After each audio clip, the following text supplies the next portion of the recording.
战家八少爷还未婚，不知道哪家女儿好命能嫁给他了。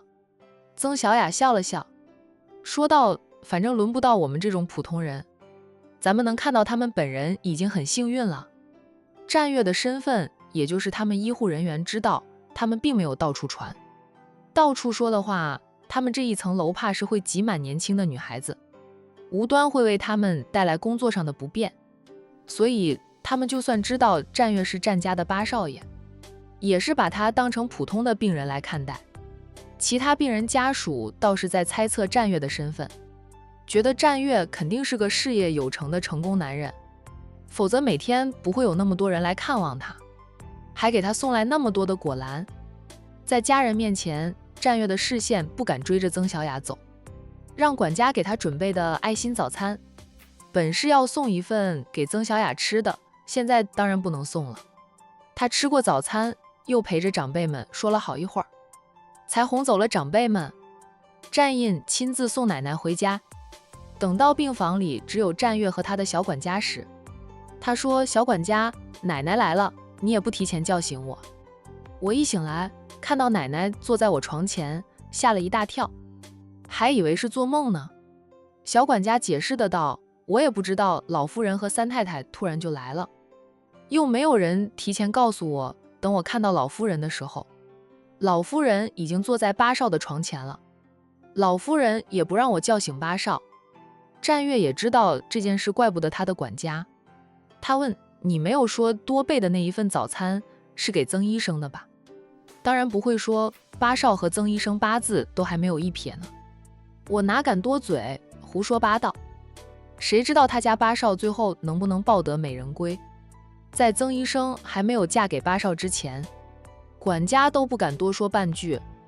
本来想今天送他一份爱心早餐，让人看出我对他与旁人不同，为我出院后追求他做铺垫的。战月遗憾地道：“奶奶来了，我只能再等等。我建议八少还是等出院后再向曾医生表白并追求吧，免得吓到了曾医生，让他连来查房都不敢。”战月，我又不丑，更不是恶魔，怎么就会吓到他了？管家嘿嘿地笑，因为八少是八少呀。曾医生又不是名门千金，八少突然向他表白，他一点心理准备都没有，能不被吓到吗？况且他没有肖想八少，我看得出来，他对八少和其他病人没什么两样。面对八少这张俊脸，他的眼神也很平静，没有火辣辣的爱慕。八少对曾医生一见钟情，人家曾医生对他家八少可没有一见钟情。战月很想说管家懂什么，记起他的管家也是从老宅那边挑过来的，都在战家工作了很长时间，人家管家的孩子都上初中了，最小的孩子也上了小学3年级，有妻有子有家室，自然比他这个光棍懂得爱情。沉默了片刻后，战月对管家说道：“等我七哥带未来七嫂回来见家长那天，就帮我办理出院吧。”七哥带七嫂回来见家长，战月也想回去见一见七嫂，然后跟哥哥们打个商量，在他手上的伤还没有完全康复之前，不要给他安排工作，让他有时间去曾小雅面前刷好感。还有曾家诊所，他也能像林健那样，先去曾家人那里刷上一段时间的存在感。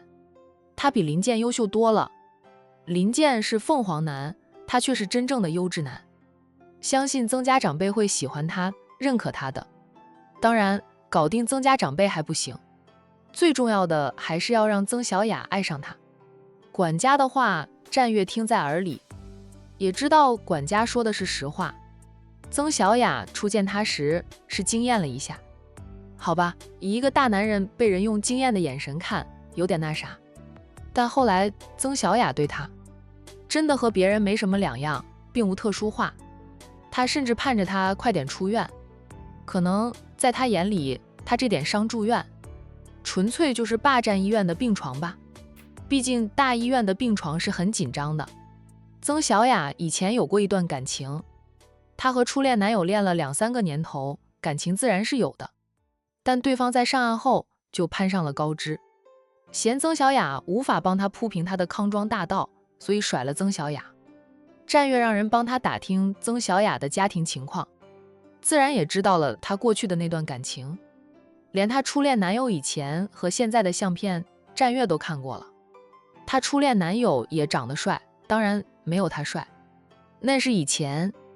现在曾小雅的初恋男友结婚后变了，变胖了，可能是日子过得太好了吧，就变胖了。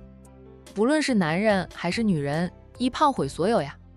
要是让曾小雅看到那个男人现在的样子，她估计都会倒胃口，可能就会真正的放下，然后就能开始新的一段感情。战月是认为曾小雅面对俊美非凡的她无动于衷，是因为受过的情伤，还没有真正放下她的初恋男友。无妨，我有一辈子的时间感动她，总有一天我会让她看我的眼神火辣辣的，全是爱意。管家笑道：“八少加油。”战月横了他一眼，自己也忍不住笑。行了，我要睡会儿。昨晚我很晚才睡着，做了个美梦，又被闹钟吵醒，重新入睡，怎么都做不回那个美梦了。再次醒来，又被奶奶吓了一跳。战月吐槽着，人跟着往床上一躺，管家看着他躺下了，才出去。那边的曾小雅交接完工作，拖到了9点多才能真正的下班。早餐是叫白班的医生帮他带的2只包子，1杯豆浆，没有吃饱，只是垫了垫肚子，让他不至于太饿。下班后，曾小雅在医院门口的早餐店叫了1碗汤粉，吃完了那碗汤粉，她才骑上电动车回家。10几分钟后，她回到了曾家诊所。诊所上午特别多的病人，二叔二婶忙得团团转，除了二叔二婶之外，还有一道熟悉的身影，他亲哥哥曾小峰也在。哥，曾小雅停好电动车，还没有进门就先叫了哥哥一声。兄妹俩好久没有见面了。曾小峰抬头看了妹妹2眼，又继续帮病人看病，嘴上说道：“下班了，下班了，哥，你什么时候回来的？”曾小雅看到哥哥回来，很开心，她走过去就给了哥哥一个拥抱。哥，我可想你了。曾小峰笑着任由妹妹拥抱了自己一下，随即轻推开妹妹，笑道：“好了，都这么大的人了，还撒娇，哥在帮人看病呢。我再大年纪，你都是我哥哥，我向我哥哥撒娇，谁敢笑我？”让曾小峰看病的病人就在笑。那病人笑道：“曾医生，我是羡慕你兄妹俩感情好，那是我兄妹感情是很好，我哥哥可疼我了。小时候我爸妈经常值班，没空管我，是我哥照顾我。兄妹俩相差了4岁，小时候哥哥就像个小大人似的，带着他吃饭睡觉，他想妈妈了，也是哥哥学着妈妈哄他的样子，哄着他，给他唱歌讲故事，哄他入睡，所以兄妹俩感情很好。大哥刚上大学，离开家乡，他可舍不得了，送大哥坐车的时候，哭的眼睛都肿了。父母离家时，他都没有那么难过。曾小雅去帮忙抓药，这个时候林健又来了，他算准了曾小雅会在这个点到家。今天他依旧抱着一束鲜艳的玫瑰花束，除了抱着花束，还提着一个袋子，袋子里装着几个快餐盒。二叔二婶，林健进来看到曾二叔夫妻俩，先问好。瞧见曾小峰，林健很是意外，随即咧嘴便笑：“曾大哥，你怎么回来了？”曾小峰淡冷的道：“这是我的家，我还不能回来吗？”不是，曾大哥随时能回来，我刚刚说错话了。林健将那个袋子递给二婶，说道：“二婶，我给你们买了点蔬菜，中午吃。”曾二婶说道：“谢谢，不过不用了，我们家很少买蔬菜吃，想吃什么都是买新鲜的食材回来自己做。”他不看好林健，不支持侄女儿和林健，就不想收林健的好处，哪怕是几盒蔬菜都不能收，收了就欠了林健的人情。二婶，这家蔬菜我经常吃的，他们用的食材很好，是真的很好吃。我特意买点过来给你们尝尝，真的很好吃。曾二婶还是让他等会儿带回去。林健没有和二婶纠缠下去，他走到曾小雅的跟前，将花束递到曾小雅的面前，深情的道：小雅，我昨天跟你说的都是真心话。我们认识了这么多，我这个人怎么样，你也是清楚，咱们知根知底的，又是同行，你能给我一个机会吗？曾小雅不接花束，她也很认真地对林健说道：林学长，我昨天说的也是真心话，我对你真没有那种感情，咱们只能是普通朋友，是学长学妹的关系。正如你所说，我们认识了几年，若是我会喜欢你，早就喜欢了，不用等到现在。林学长，你是个不错的男人，但我对你不来电，就真的不来电。你还是收回你的感情，去喜欢别人吧。他若是喜欢林健，早就喜欢了，不用等到现在。曾晓峰没有说话，也没有加以阻止。这是妹妹的私事，妹妹都27岁了，不是3岁小孩子，她知道自己爱不爱，知道自己想要什么。小雅，我们没有尝试过，你怎么知道我们不能培养出感情？感情都是培养的，试过了才知道合不合适呀。林健不死心，他也不会轻易死心，在曾家这里刷了2年的存在感，怎么可能轻易放弃啊？以他的身份地位，他能娶到最好的对象就是曾小雅的了，除非曾小雅嫁给别人，否则林健都不会放弃，会一直追求下去。母亲跟他说，烈女怕缠郎，他苦追不舍，渐渐就能打动曾小雅的芳心。他将曾小雅的相片发给父母家人看过，全家人都很满意。父母都说曾小雅一看就是有福之人，是富贵旺夫相。他娶了曾小雅，曾小雅望他，他的事业会更上一层楼。现在开诊所，以后说不定能开几家医院呢。林健是真心喜欢曾小雅，当然也带着其他考量。林学长，我说了，我对你没有那种感觉。不用是，咱们认识了这么多年，你又经常来向我二叔请教医学上的问题，经常见面，也相处了这么长时间，若能培养出感情，早就培养了。我若喜欢你，不用你表白，我都会先去向你表白。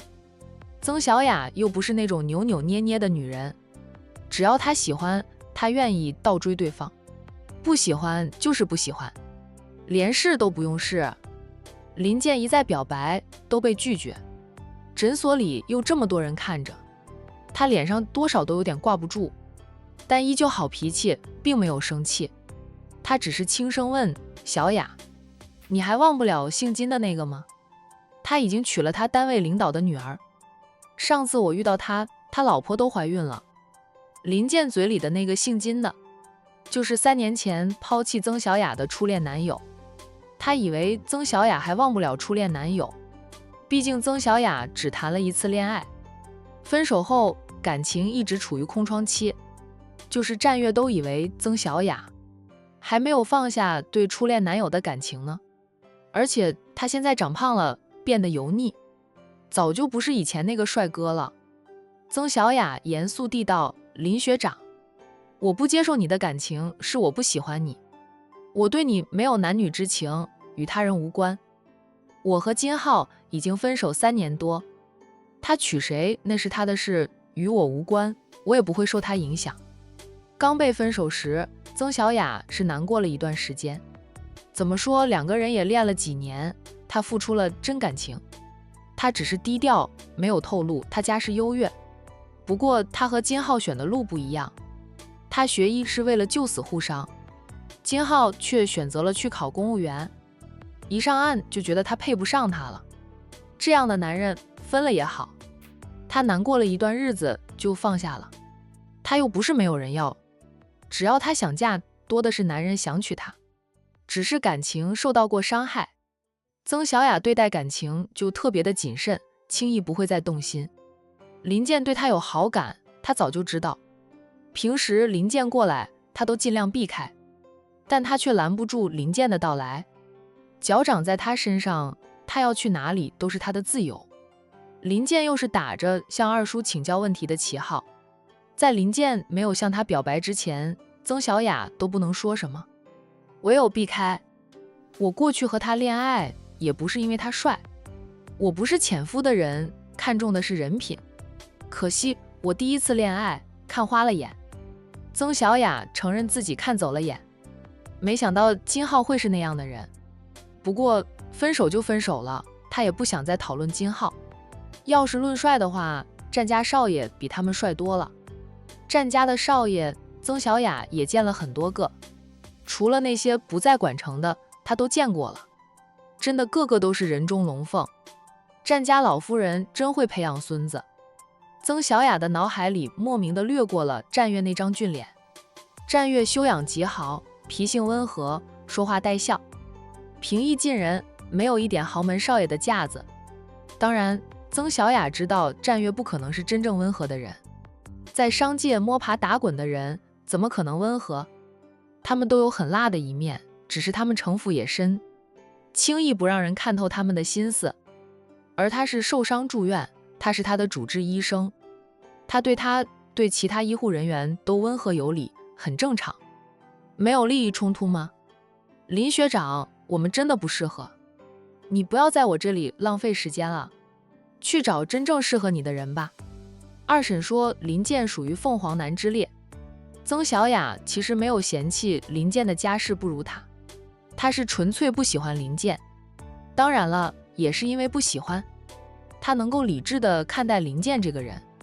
的确如二婶所说，林健负担太重，他要养父母，要帮扶兄妹，一家子就只供出他一个有本事的人。他有本事了，当然要回报他的家人。站在林健的角度看待这个问题，他是应该的，说明他有情有义。但站在他妻子的角度看这个问题，那就是负担了，一辈子都卸不下的包袱。养他父母是应该的，但要一直帮扶他的兄妹，他的侄儿女，以后还有外甥等，有几个女人能做到无所谓的？所以二婶说林健嫁不得。二婶不希望他以后被林健吸血。小雅，我不会逼着你现在就接受我，只求你给我一个追求你的机会。林健不死心，曾小雅都懒得再和他说下去。二婶，我上楼休息了，昨晚很多病人，我累了一个晚上。曾小雅也是真的累，面对林健的纠缠，她只觉得更累。扭身，曾小雅上楼去。小雅，我不会放弃的。林健抱着花束追到楼梯口，仰头看着曾小雅的身影消失在他的视线内。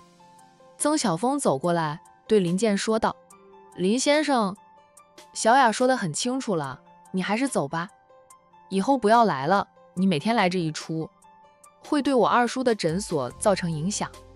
林健说道：曾大哥，我对小雅是真心的，没有人说你不是真心的，但感情的事勉强不得。